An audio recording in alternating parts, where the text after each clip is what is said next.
Vous regardez France 24, ravi de vous retrouver à l'heure de Paris Direct. Bienvenue à vous tous. C'est parti pour 3 heures d'informations non-stop, dont voici tout de suite les principaux titres. Nous allons évidemment revenir sur les derniers développements au Liban.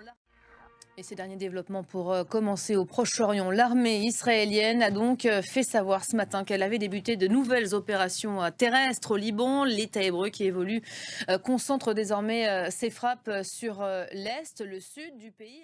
Voilà l'information du jour, l'armée israélienne qui étend ses opérations dans le sud-ouest du Liban, qui a appelé à évacuer la zone ces dernières heures. Anne Corpet, bonjour. Bonjour On va Elisabeth. décrypter ensemble ce qui est en train de se passer évidemment au Liban. On comprend bien que Benyamin Netanyahou ne va pas se limiter au sud du pays du Cèdre, sa cible, et il l'a bien redit hier, cela reste le Hezbollah, où qu'il se trouve d'ailleurs. Le Hezbollah, bras armé de Téhéran.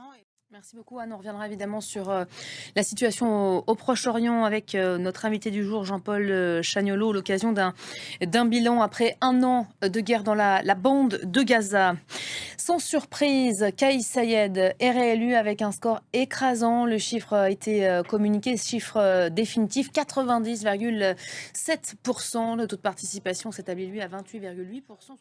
Une nouvelle menace venue du ciel arrive tout droit sur la Floride. L'ouragan Milton, certes affaibli ces dernières heures, être regardé au niveau 4, reste extrêmement dangereux. Voilà, des perturbations, c'était juste, mais qui n'ont pas empêché hier le décollage de la sonde Hera. L'engin a bien décollé direction la ceinture d'astéroïdes située entre Mars et Jupiter à quelques 11 millions de kilomètres de la Terre.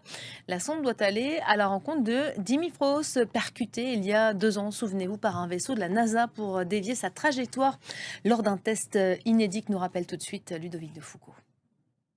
Voilà pour l'essentiel de l'actualité en cette mi-journée.